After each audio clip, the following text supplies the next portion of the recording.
Hi friends, welcome to Krako's VRC video series. Every week we'll be bringing you 3 important tests for VRC, important questions that you must solve regularly so that you can ace VRC section. VRC section is one of those sections where consistent practice is extremely important.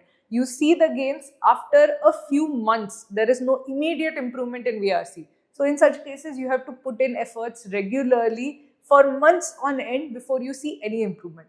With that thought in mind, what we have decided is that we will give you regular tests, 3 a week, which you can solve along with us. We'll also give you a PDF of the question so you can actually try attempting the set by yourself and then solve it along with us. So look at the PDF, download it, try to solve the RC or the VA questions, then see the video. Do this consistently. These are only 3 tests a week, so it is extremely doable.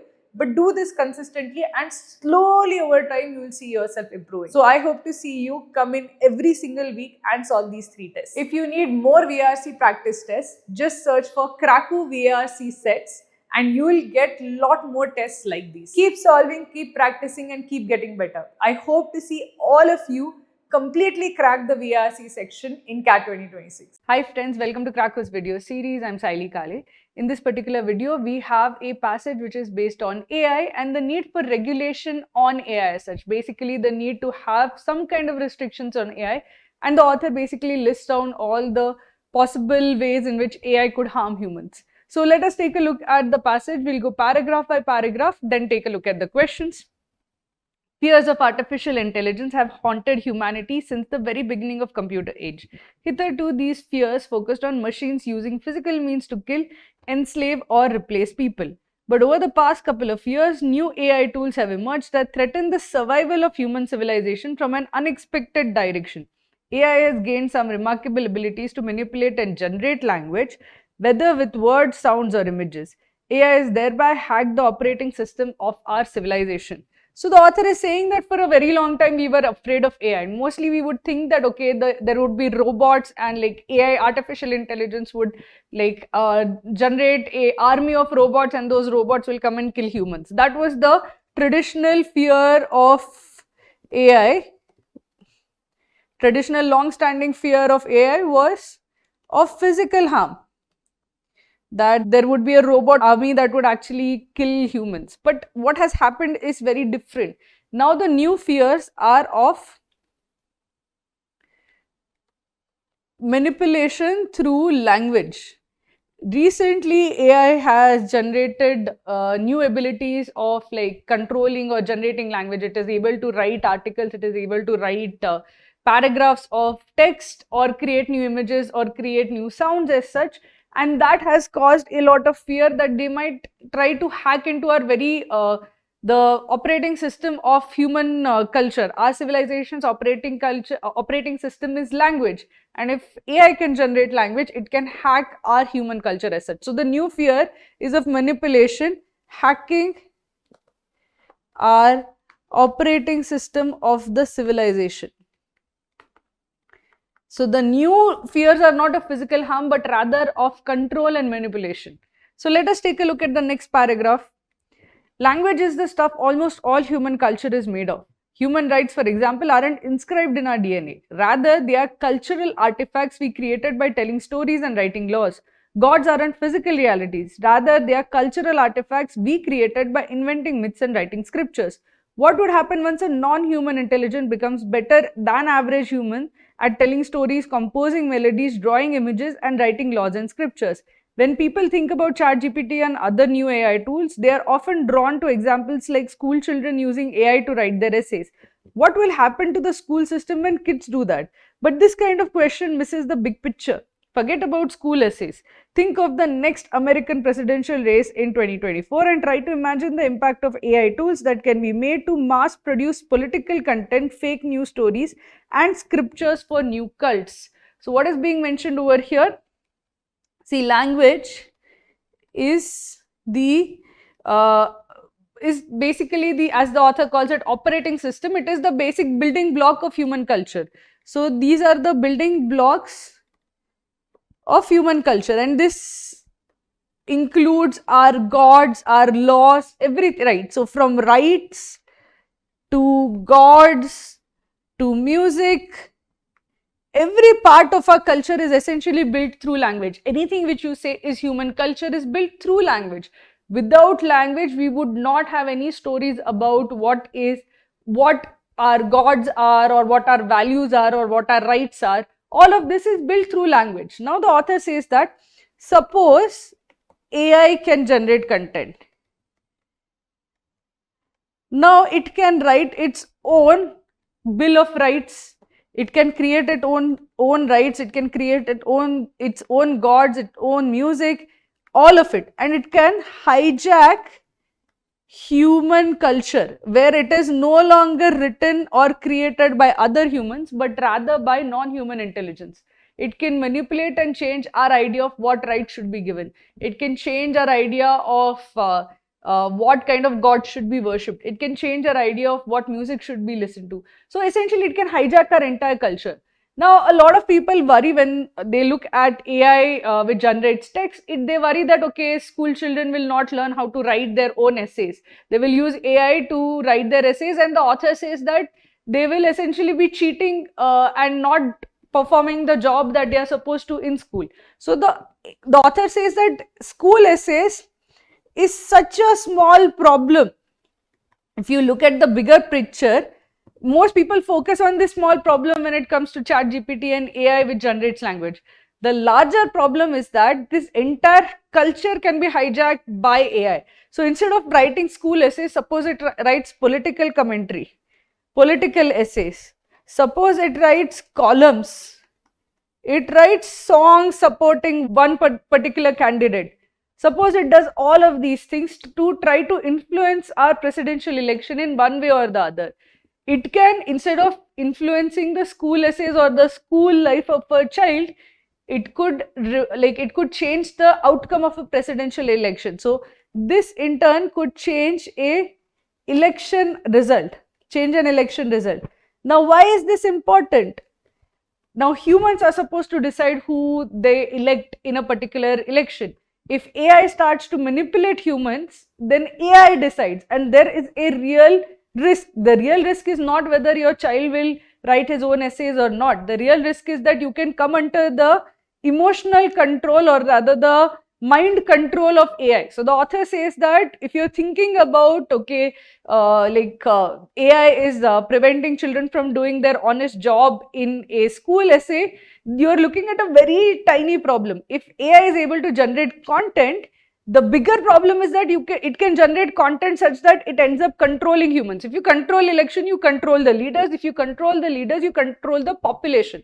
So the author is saying you're not looking at the big picture. The big picture is, if AI can generate content, it can control the population by generating and hacking into our language, which is essentially, it can hack into our culture and control populations of people as such. So it can control elections, it can control the leaders, it can essentially, non-human intelligence can end up controlling human intelligence as such. So this is, the author is basically saying that this is what we should be worried about. Through its mastery of language, AI could even form intimate relations with people and use the power of intimacy to change our opinions and worldviews. Although there is no indication that AI has any consciousness or feelings of its own, to foster fake intimacy with humans, it is enough if the AI can make them feel emotionally attached to it. So it can fake intimacy. So it can create a fake bond. So it can create a fake bond of either friendship, relationship, anything they will fake, okay, through chat, through messages, through any kind of Facebook group. They can create a community, they can create a one-on-one bond, and essentially what will they do? They will emotionally manipulate you. And it is not that they have emotions. It is not that AI will suddenly generate emotions. It will not suddenly start feeling for the humans. So emotionally manipulating does not require emotions from their side. It can fake emotions, it can fake closeness, it can fake love.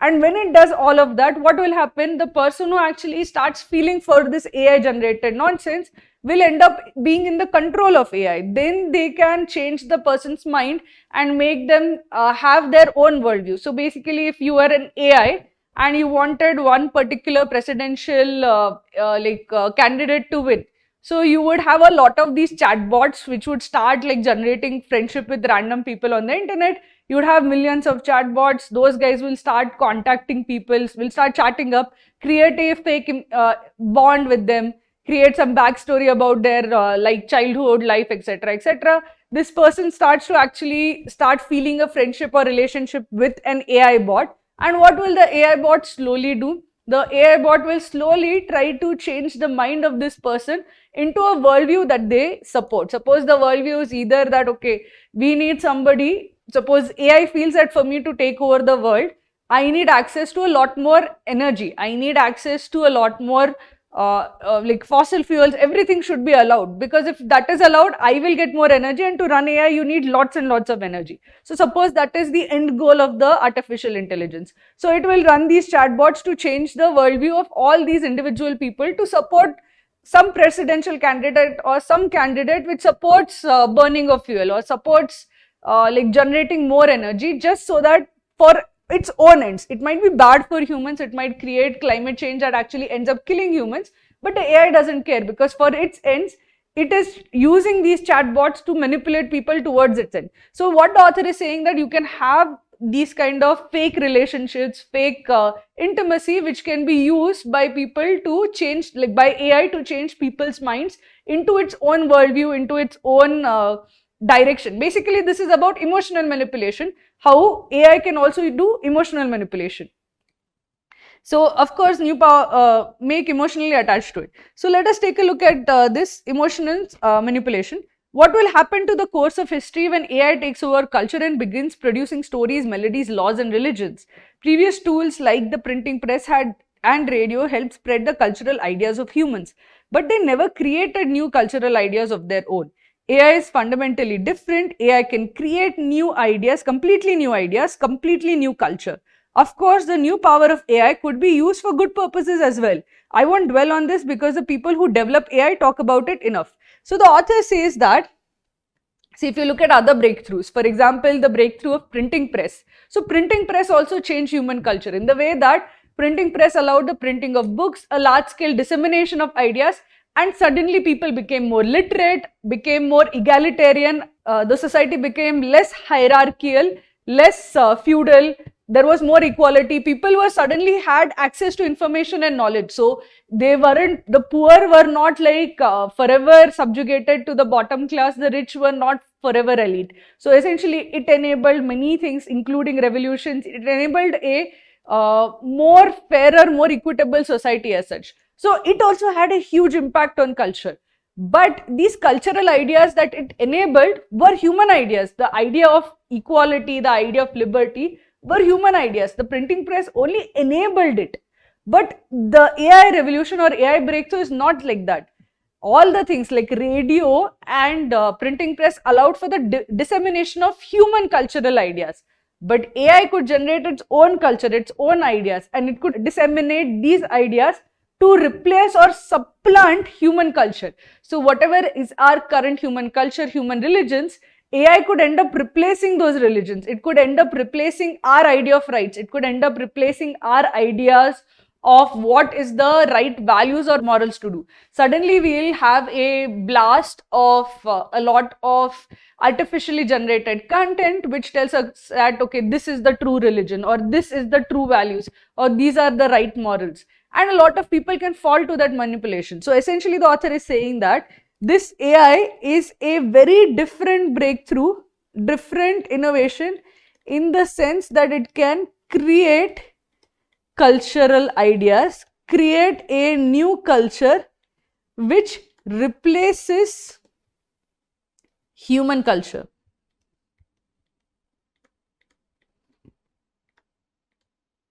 So let's take a look at the last paragraph. We can still regulate the new AI tools, but we must act quickly. Whereas nukes cannot invent more powerful nukes, AI can make exponentially more powerful AI. Unregulated AI deployments could create social chaos which would benefit autocrats and ruin democracies. Democracy is a conversation, and conversations rely on language. When AI hacks language, it could destroy our ability to have meaningful conversations, thereby destroying democracy. And the first regulation I would suggest is to make it mandatory for AI to disclose that it is an AI. If I am having a conversation with someone and I cannot tell whether it is a human or an AI, that's the end of democracy. this text has been generated by a human, or has it? So the author says that one of the biggest worries that the author has is that AI can undermine democracy. So how does AI undermine democracy? See, for us to actually understand how democracy works, people go and chat with each other, right? They say, ki, who are you voting for? Then this person will say, I am voting for X for XYZ reasons. Generally, we have polls, we have surveys about how people think, about how people feel. We have news articles which say, okay, this is why people are unhappy, etc. So a lot of opinion is made. It is made by talking to people. If you don't talk to people, people generally don't know how to feel about certain policies, about how to feel about leaders, etc. Now, what will happen is that if there is no conversation, if AI hacks into the conversation, people will no longer know whether, when you're talking online, you will no longer know whether this has been generated by a human or by AI. So if you see any post on, like, say, Reddit or any kind of social media platform, you don't know whether this is made by a human or by AI, which would mean that all communication or conversation ceases. Now, what happens if communication and conversation ceases? It is exactly like a dictatorship, because a dictator prevents you from discussing or criticizing him, right? So once a dictator suppresses discussion or conversation, you have to essentially only listen to whatever he says and follow what he says. You can no longer ask for an alternative. Democracy dies when there can be no conversation. So the author says that with AI generated content, you can have the death of democracy. So AI can undermine democracy and cause its death of democracy as such. And the author says that the author says that many things need to be done, many regulations are needed. But the first one he says that is most important is that there should be a declaration for any content that is made with AI. There should immediately be a declaration saying that this has been written by AI. So for all AI generated content, we should immediately be told that it is made by AI. Why should I be told immediately it is made by AI?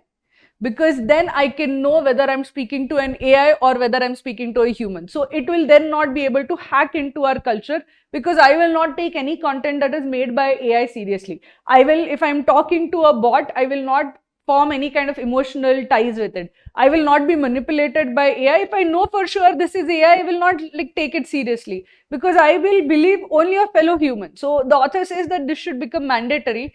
Any content that is made by AI should be marked that this has been written by AI, and only then it should be allowed to be published, because then you know for sure that this content has been made by AI, which means that you should take it with the pinch of salt that it is not human generated content. So the author is basically creating or telling you that these are the biggest worry that we should have about AI is not about like people cheating on their school essays, but about AI hacking into our civilization operating system, which is language, that it can create content, it can use language to manipulate people, control people, emotionally manipulate people, and even that can cause the collapse of democracy. That is the biggest worry that the author has about AI as such. And author says that we very badly immediately need some regulation on AI, particularly that content generated by AI should be differentiable from content that is not generated by AI, so that you know that this is AI based content and not human content. So then you can understand that, am I being manipulated by fake news, by propaganda, by a bot? Am I being manipulated by that? You can then immediately figure that out, and then you should be protected from AI generated content. So the author says that this is what is needed. So now that we understand what the author is trying to say, let's take a look at the questions. The author identifies all of the following as dire outcomes of the capture of language by AI, except that: spawn a completely new culture through its ability to create new ideas and opinions. It is given over here, but they never created new cultural ideas. AI is fundamentally different. AI can create completely new ideas, completely new culture. So this is one of the things that the author says, that this is why AI is more dangerous, that it could create a new culture and that culture could supplant human culture. It could replace human culture. So A is one of the dire consequences the author talks about.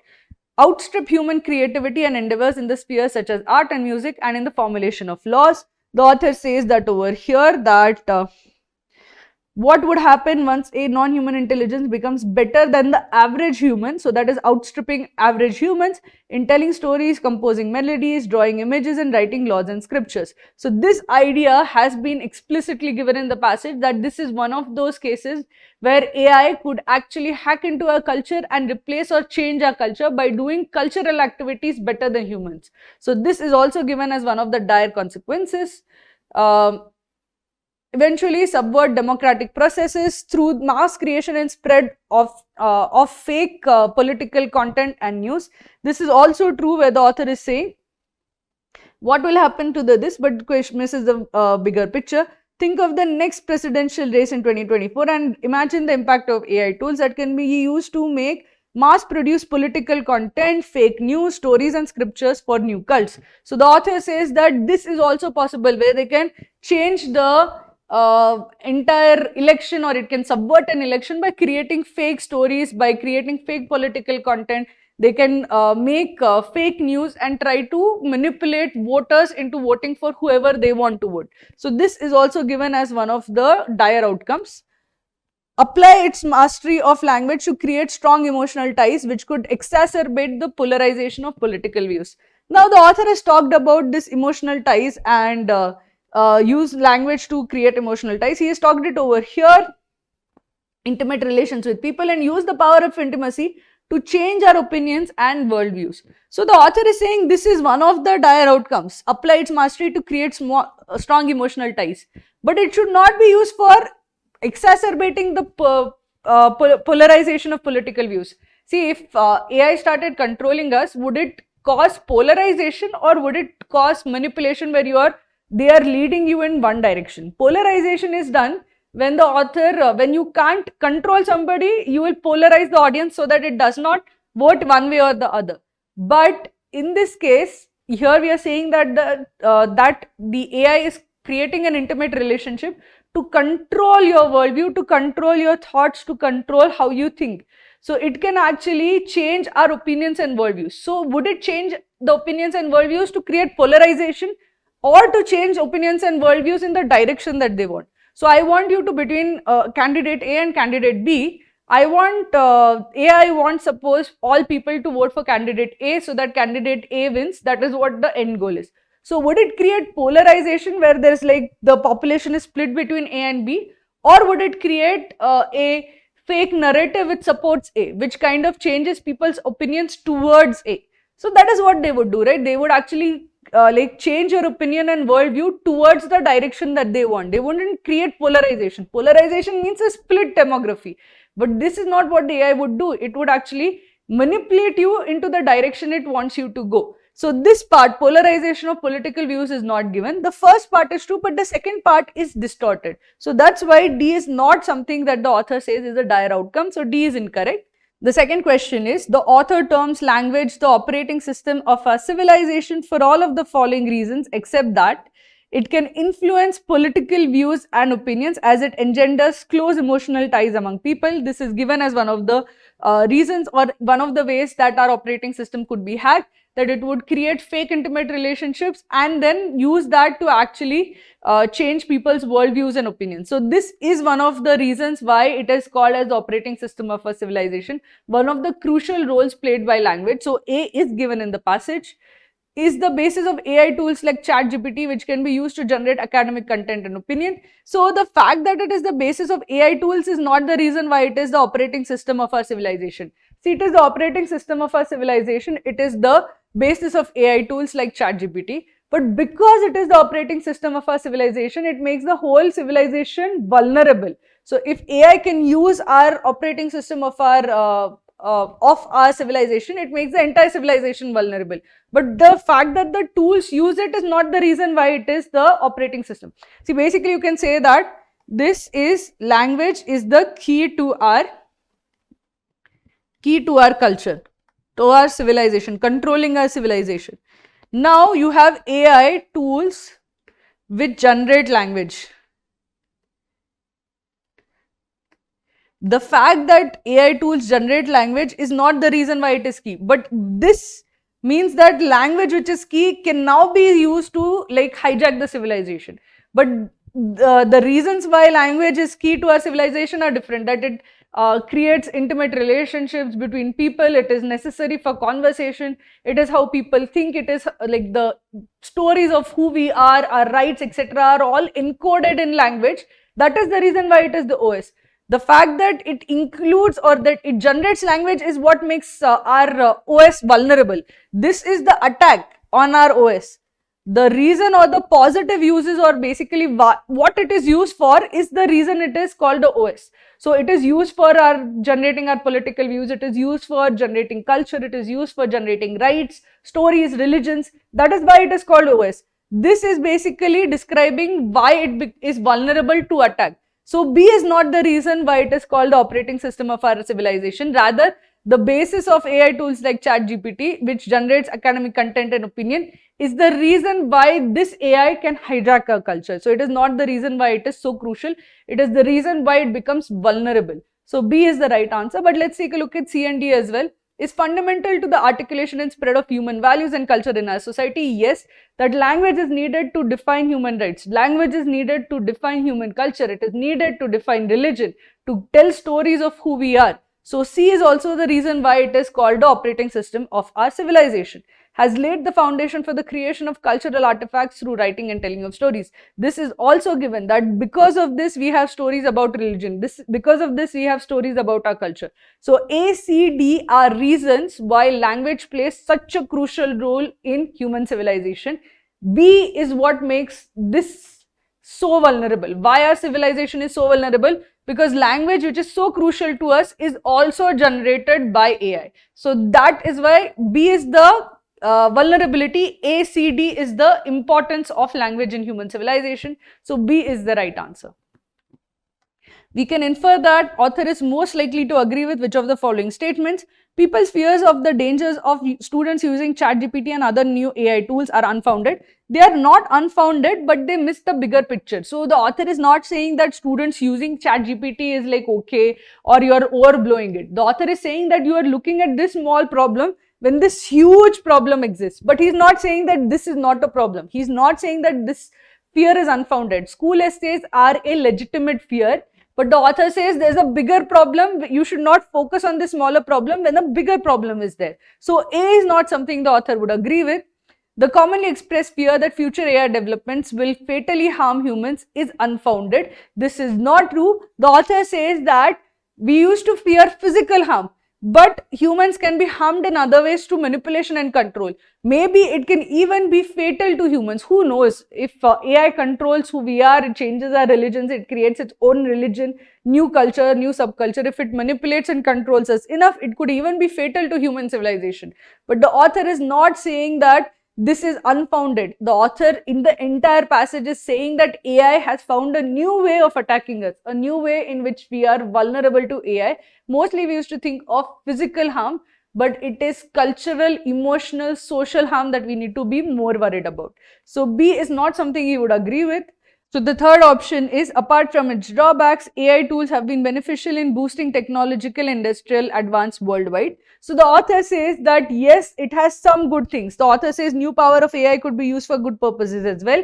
But he says that the drawbacks are significant. So the author does not say despite its drawbacks, it is mostly positive, or there are both positives and negatives. There are some positives, but the author is more focused and more concerned about negatives. And he would not say that, okay, despite from it, apart from its drawbacks, it is otherwise positive. The author is more concerned about the negatives because he feels that the negatives could far outweigh the positives. So C is not something that the author would agree with. One of the biggest casualties from the spread of unregulated AI is likely to be the democratic process. This is the first thing that he takes. The author says that AI could hijack our culture, and what would be the first victim of this hijacking? The author says unregulated AI deployments could cause social chaos, which would benefit autocrats and ruin democracies. Democracy is a conversation. When AI hacks language, it could destroy our ability to have this, meaning thereby destroying democracy. So the author is saying that this would probably be the first casualty or the first result of AI hacking our operating system, that is language, that we could no longer have a conversation, which means that we can no longer have democracy. So this is something that the author has explicitly mentioned in the passage. So this is something that he would agree with.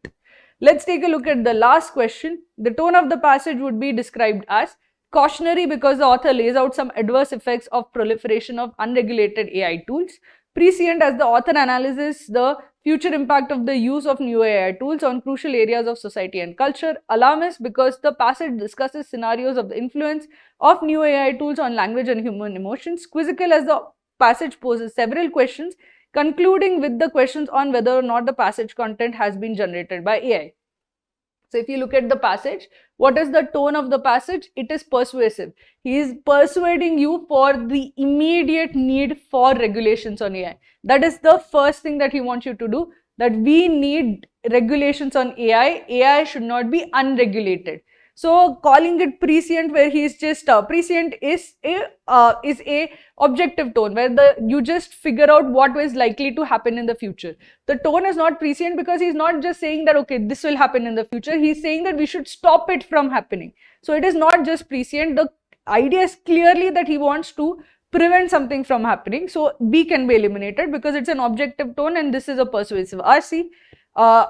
Quizzical, where the author poses several questions. He doesn't just pose questions, he gives recommendations. He tells you what is likely to happen and he says that we should stop this from happening through regulation. So B and D, which are objective tones, can clearly be eliminated. The author has a negative tone towards AI. He's trying to stop unregulated AI from doing harm to the human population. So there is either A or C. A is a lower category where the author is saying that it is cautionary, we need to be cautious.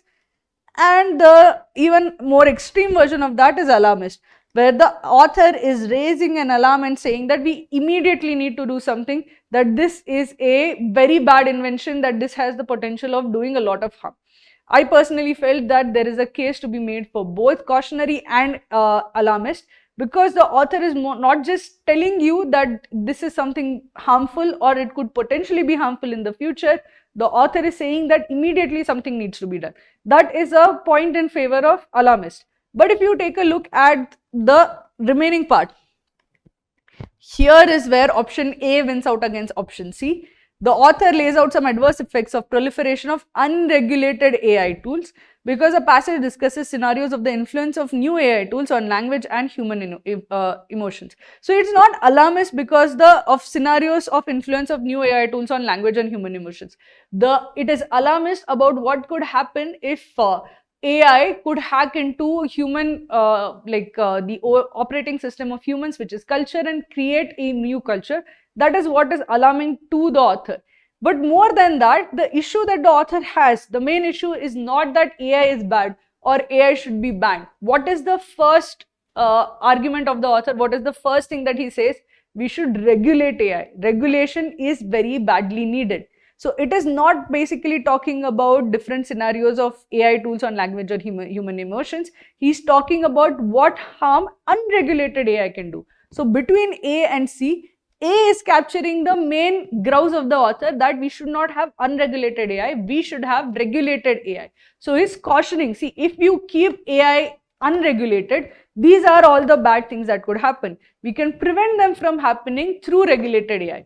C is not capturing why the author is saying properly. So while you can say that the tone can be alarmist, the reason over here is not being captured properly. Why the author is cautioning, why the author is saying that this is alarming, that reason is not correct for the option C. That's why A is the right answer. To crack CAT with confidence, you need a lot of practice and a lot of testing. And the questions that matter the most are the questions that have come in CAT previous year's paper. Each of these CAT previous year's paper you can attempt on Kraku. You can download it as a PDF or you can actually take it in the mock format. Not only that, but each of these questions has a detailed written solution as well as a video solution. You can take these in the mock format and later you can analyze your strengths and weaknesses. You can pinpoint the areas you need to improve in. So see how real CAT questions are asked. Learn from the detailed solutions. So build speed, accuracy and confidence. So visit Kraku today and start solving our previous year's CAT papers.